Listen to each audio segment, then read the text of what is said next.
I guess the bag is Peppa approved. Okay, you're done. You're done. No.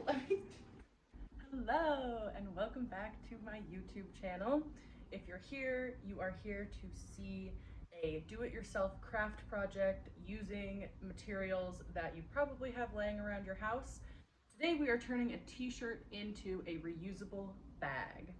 So the first thing I'm going to do is I'm just going to really quickly go through with scissors how to turn this itty bitty t-shirt into a bag, and that's going to give you the basic. Check out, my profile for more, and my Patreon, patreon.com/MeganHD. Okay, without further ado, let's get into it. I do have all of these different pairs of scissors. I will say, for this just like quick and easy version of this, all you need is a t-shirt and a pair of scissors. I am going to show you later, also at the end of this video, I'm going to do one of the t-shirts with a rotary cutter, which is why I have this mat out. So at the very end of this video, I will also do a tutorial with kind of a voiceover of what I'm doing for that. But again, this first few minutes should just be the quick and easy version of turning a t-shirt into a reusable bag. So this is the t-shirt that we're going to do. We're going to make it into a pretty small bag because this is a pretty small t-shirt. So we are going to take off a few pieces of this t-shirt to get this started, namely the sleeves and the collar. If there's one piece of advice that I can give you for this whole thing, until I get into like the more in-depth troubleshooting later, it's that you can always cut more, but you can never take back a cut. So we want to go ahead and take off these two arms. That's definitely probably the easiest part of this. And because I don't know how dull or sharp these scissors are, I'm going to start a little bit farther away. Oh, actually they're pretty good. Okay. So I'm going to actually just go ahead and go even closer. I do it on the outside of the seam. You can do it on the inside of the seam if you want. I'll talk more about that later, but this is how I do it. So I do it on the outside of the seam. We're just going to go quick and easy. I kind of start a little pile of all my scraps, and I just try to pile them all up together so that I also don't make a big mess by the end of this. Now we're going to do the other sleeve, and you got to kind of adjust just so things are flat and even, and the more that you do up front in that sort of sense of adjusting and making sure things are right and taking your time, the cleaner product that you're going to get in the end. So now we got our little tank top situation. And now we're going to take off the collar. So there are some questions about how much you want to take off at the top. Again, I would go less to start with and go to more after that. I'll talk after I just do it quick and dirty about the reasons why I choose certain things. But I do also often just start with taking off just the collar. Because sometimes I'll save the collars too, depending on how good of condition they're in. I don't think I'm going to save this one. Things. So now we have this, and this is going to be the top of our bag up top here, right? So the next thing we have to decide is how deep we want this sort of handles to go. I try to keep as much length on the top between these two as I can and just go deeper. So I'm going to take off like probably a centimeter or so on each of this, but I'm going to go down deeper with my scissors. Again, that's just my personal preference, and we're just kind of doing it. Doing my best. Again, that's why it's kind of a perfect introduction, because if you're also just like, hey, I want to spend 15 minutes doing a craft and I want to come out at the end of it with a usable product, there's not that many things you can do in this short amount of time for this little amount of money as something like this. And there's a lot of different levels you can add to this once you start like having your preferences and whatever.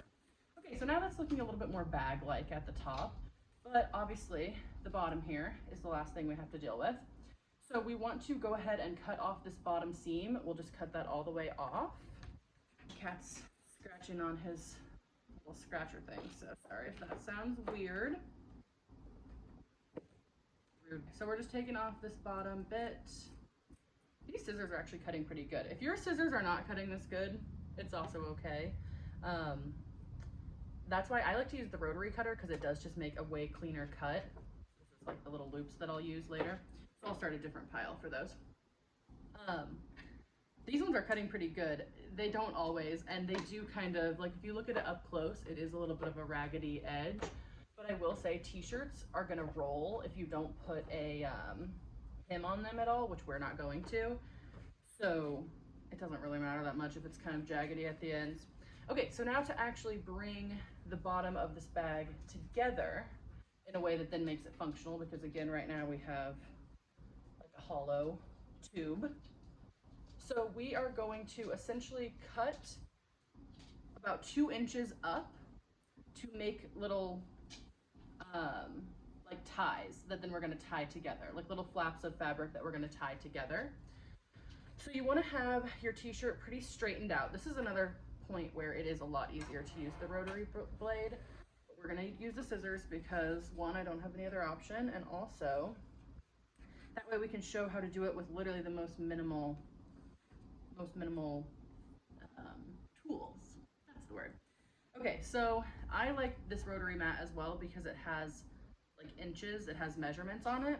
So I am going for 1 inch wide sections and then 2 inch cuts up.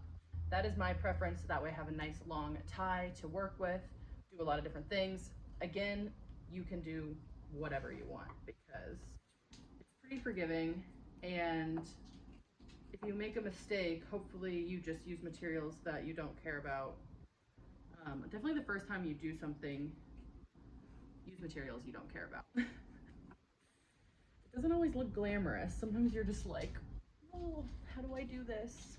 And that's okay. So yeah, I'm cutting strips. They're looking pretty good. I feel like you can't really see them from where you guys are, but here, let me kind of pull one up. And it is both sides. So I am cutting through both sides of the t-shirt at the same time. And I kind of had it flat, and I did really try to get it like all lined up. Again, the more time you spend on those little things up front, the better the product in the end is going to be. And if you just want to do it, you know, really fast and you don't care that much, then that's also totally fine. I'm interested to see, this is like a youth medium t-shirt maybe, and I'm interested to see what size of a bag it makes. Okay, so now when we get to the end of cutting through all of these, I have 12 cuts across here, which doesn't really make sense because this is more than 12 inches long, but I wasn't being super precise. These 2 cuts at the end have this like the fold over of the t-shirt where it's still connected. You do need to go in and cut that in half. So that is a very important step because we need to tie these ties together. And if these aren't apart, then you can't do that. Okay, so now we can see that we're done with our cuts and our ones on the side, but we still have them kind of lined up with each other, and that's important because we need to make sure that we connect the correct two to each other.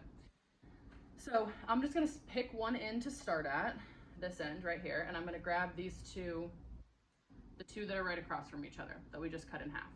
And then I'm just gonna take this and I'm just gonna do a double knot like this.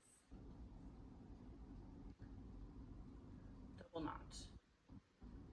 So I guess look this up on Google if you need this explained, but I'll try to make it as clear as possible. You put one through and you kind of pull it, not super tight, but as tight as you can without scrunching up all the whole rest of the material. Again, this is kind of a practice thing. You can take the knots out. Like if you don't do them super tight to start, you can also take them out a little bit easier, but if you don't do them super tight to start, it also means that in the end your bag is a little less structurally sound, I suppose. But yeah, so we're just gonna go down the whole length of this. I kind of want to see how long this will actually take me. So I've got like 2 more loops to tie. I'm gonna forget how to tie. My hands will forget how to tie anything because I'm trying to do this kind of speedy. Okay, so literally all of that tying took me about 1.5 minutes. Okay, so this is how it looks now. Kind of silly, has this little like skirt at the end. I actually kind of love this just as a bag too. Like if it had a logo on the front that you wanted to be able to see, and you liked this look, like that's also tight to me. The other thing that you can do is go ahead and turn it inside out. And then you have a little purple bag that kind of has like a round bottom to it. This one does have, you can kind of see through, but on this side it's pretty plain. And this is a nice little size of a bag. I think this looks good. Pretty good. Oops. I do want to show you this a little bit up close because I don't want to like I mean, it's good to be positive, but I want to also show you the fact that this is not a super like done bag or anything in terms of aesthetically. Like you can tell it's made from a t-shirt. It's kind of, you know, raggedy a little bit, but it's functional.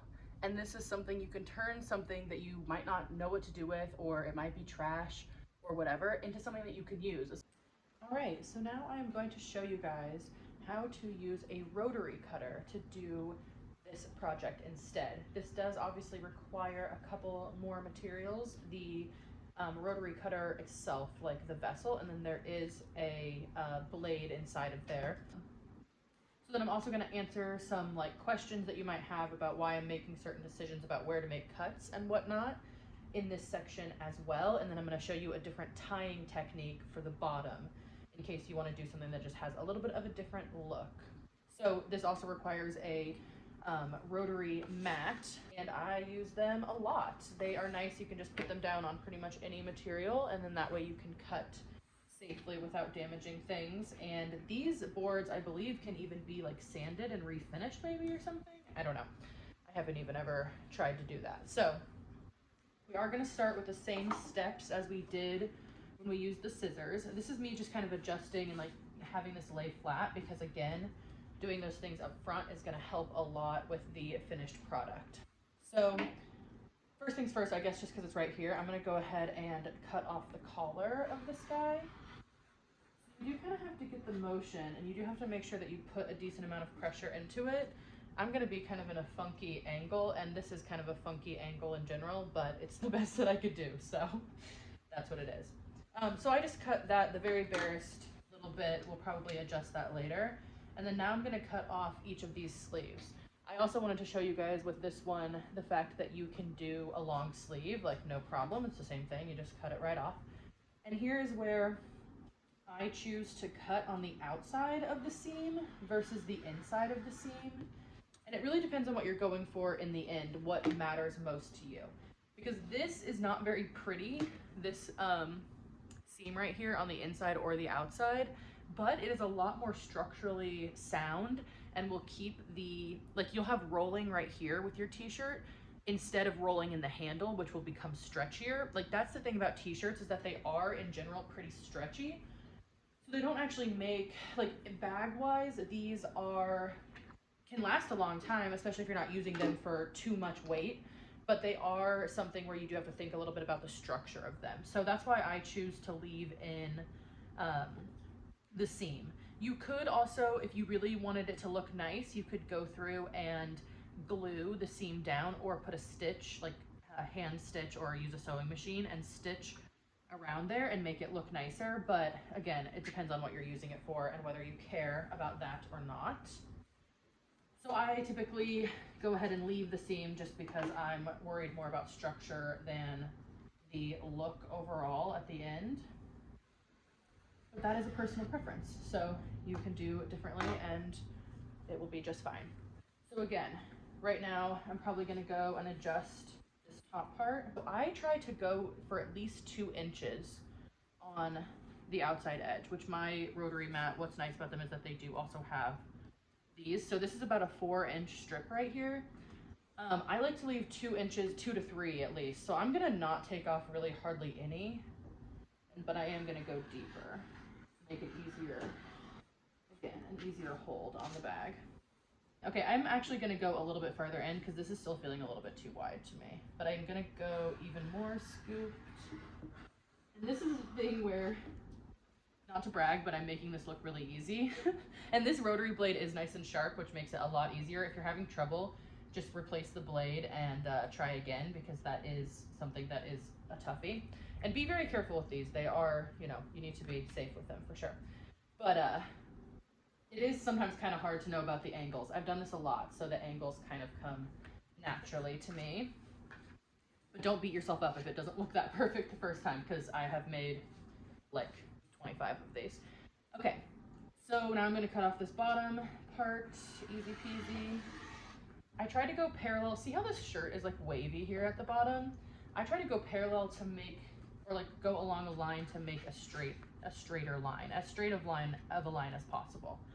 So you can see there that it actually is decently straight. So now this part, I will say, is a lot easier with the rotary blade, in my personal opinion, especially to get them really uniform, because you can just lay them out flat like this, and then you can see how far all the cuts are up.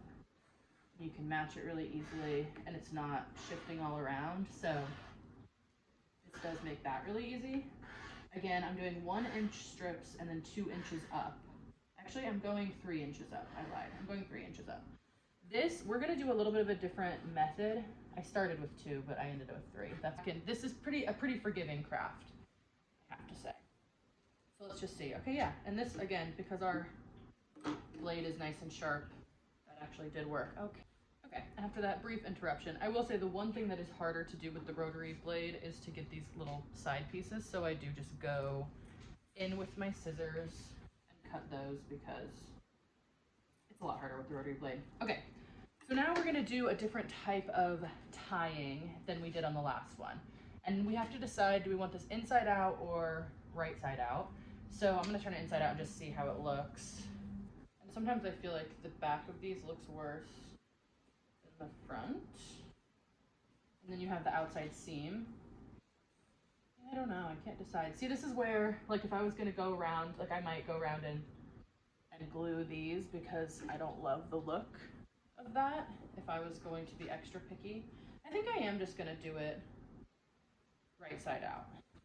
Okay, so we're gonna do something a little bit different. Okay, so each of these has a little pair, and on the last time we split them apart and tied them together this way in the last one.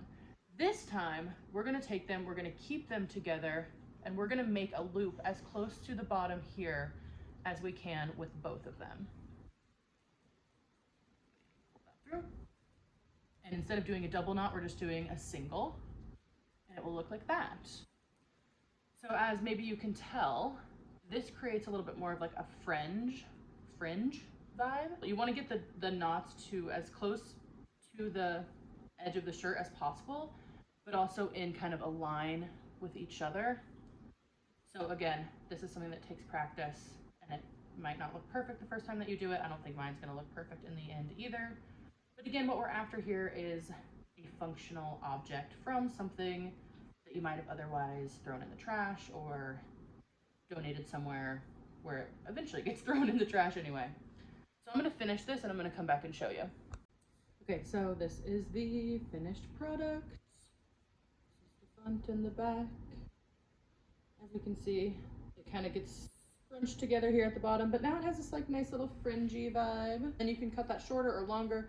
You can cut these strips into more strips to make it even like fluffier fringe. You can tie these to each other more and make it more structurally sound here at the bottom, just with like a different knot. But otherwise, yeah, we've got a functional bag. Thanks so much for watching, and like and subscribe to get more tutorials, to learn more about the behind the scenes of my nonprofit. And you see how we're painting back here? I'm gonna try to create some content about all the house renovations we're doing right now. So if that sounds interesting to you, again, like, subscribe. Thanks so much. I'll catch you on the next one. Bye.